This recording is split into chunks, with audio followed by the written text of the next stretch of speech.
जब हम ये सेंटर को इस्टेब्लिश कर रहे थे तो हमारे ज़हन में ये था कि जो बेहतरीन चीज़ उस वक्त के हिसाब से अवेलेबल है और जो आज के हिसाब से भी वैलिड है वो लेकर आएँ इस सेंटर के अंदर। तो दुनिया भर में बहुत बड़ी तादाद में लोग इंजर्ड होते हैं, वो एक्सीडेंट्स हों, वो बम ब्लास्ट हों, वो गन शॉट्स हों, तो वो हॉस्पिटल्स को की तरफ रुजू करते हैं। तो हम यहाँ पे हर किस्म का ट्रॉमा लेते हैं। पेशेंट हमारा जो है हैदराबाद से बाहर का इंटीरियर से आता था, हैदराबाद आने में 1.5-2 घंटे लगते थे। फिर हैदराबाद में 2-3 हॉस्पिटल्स वो एक से दूसरे, दूसरे से तीसरे पहुँचे तो 2-3 घंटे यहाँ ज़ाया होते थे। फिर उसको रेफ़र किया था कराची, कराची आप जहाज़ में पहुँचे तब भी आप 2 घंटे में नहीं पहुँच सकते।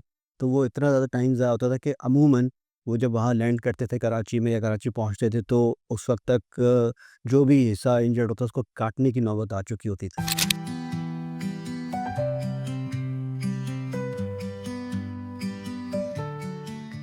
अच्छा, ट्रॉमा सर्जरी के ऊपर थोड़ी-सी बात करते हैं क्योंकि जिस सेंटर में हम कार्य करते हैं, सेहत मेडिकल एंड ट्रॉमा सेंटर, ये प्राइमरीली एक ट्रॉमा सेंटर है। तो कुछ चीज़ें मैं आपसे डिस्कस करूँ ट्रॉमा इन सर्जरीज़ के बारे में। एक तो हर हॉस्पिटल में, हर सरकारी हो या प्राइवेट, वहाँ पे ये सहूलत अवेलेबल है।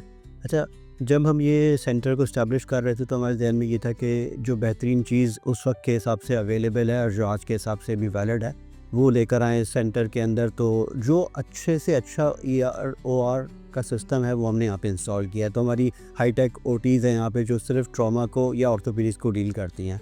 इसके अलावा जो बुनियादी चीज़ें हैं जिसको हम फ्लोरोस्कोपी कहते हैं, स्कोप्स कहते हैं जिसमें ऑर्थोस्कोपी वगैरह करते हैं, तो वो चीज़ें भी हमारे पास यहाँ पे अवेलेबल है।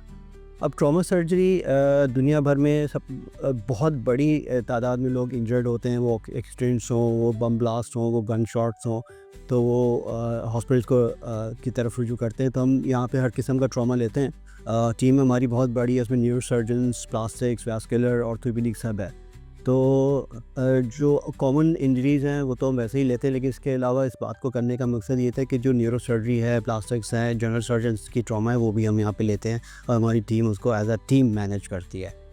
जो एक हैदराबाद में प्रॉब्लम था वो बहुत ज़्यादा सीरियस इशू था, वो था वैस्कुलर सर्जरी के हवाले से।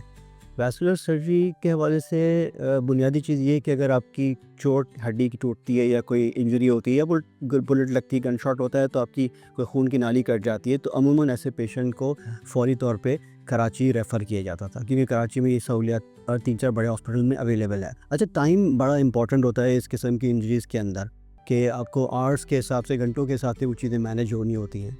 अब प्रॉब्लम ये आता था, कोई पेशेंट हमारा जो है हैदराबाद से बाहर का इंटीरियर से आता था, हैदराबाद आने में 1.5-2 घंटे लगते थे। फिर हैदराबाद में 2-3 हॉस्पिटल्स वो एक से दूसरे, दूसरे से तीसरे पहुँचे तो 2-3 घंटे यहाँ ज़ाया होते थे। फिर उसको रेफ़र किया था कराची, कराची आप जहाज़ में पहुँचे तब भी आप 2 घंटे में नहीं पहुँच सकते।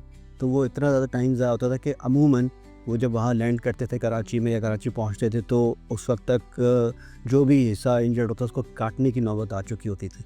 अल्हम्दुलिल्लाह हमने इस चीज़ को बेहतरी की तरफ लेकर आए। फिर हमने यहाँ पे वैस्कुलर सर्जरीज़ को भी एंटरटेन करना शुरू किया और हमारे पास से मल्टीपल केसेस हमने यहाँ पर डील किए जो अल्लाह ताला ने बचाने वाली ज़ात है, लेकिन उसका उसका हाथ या पैर जो बचना था वो बचा और उसकी ज़िंदगी भी बच गई। रिसेंटली हमने एक पेशेंट इस तरह रिसीव किया था, वो 2-3 हॉस्पिटल से होता हुआ आया, मैसिवली ब्लीड कर रहा था, उसको शीशा लगा था हाथ के ऊपर और उसको रेफ़र किया गया था कराची। तो कराची जाने से पहले किसी रीज़न से, किसी लिंक से उन्होंने हमसे रब्ता किया, हमने उनको ओटी में बुलाया। तो उस वक्त तो मैं समझ रहा हूँ उसका हीमोग्लोबिन 6.5-7 के करीब पहुँच चुका था, जो कि क्रिटिकल कंडीशन में था और ये पेशेंट अगर कराची के लिए निकलता तो हार्डली आधे रास्ते पे ही पहुँच पाता और ख़तरे में पड़ जाता। बहरहाल अल्हम्दुलिल्लाह वो पेशेंट ना सिर्फ ऑपरेट हुआ बल्कि अल्लाह ताला ने उसकी ज़िंदगी बचाई, पहली बात, और फिर उसका हाथ भी बचा और वो पेशेंट हमारे फॉलोअप रेगुलर बेसिस पे आता है, फिजियोथेरेपी चल रही है और वो अपनी ज़िंदगी में लौट गया। तो ये चीज़ बताने का मकसद ये है कि जी सिर्फ कॉमन ट्रॉमा हम नहीं डील करते, यहाँ पे हम कॉम्प्लिकेटेड मल्टीपल ट्रॉमा इंजरीज़ भी डील करते हैं। Thank you very much.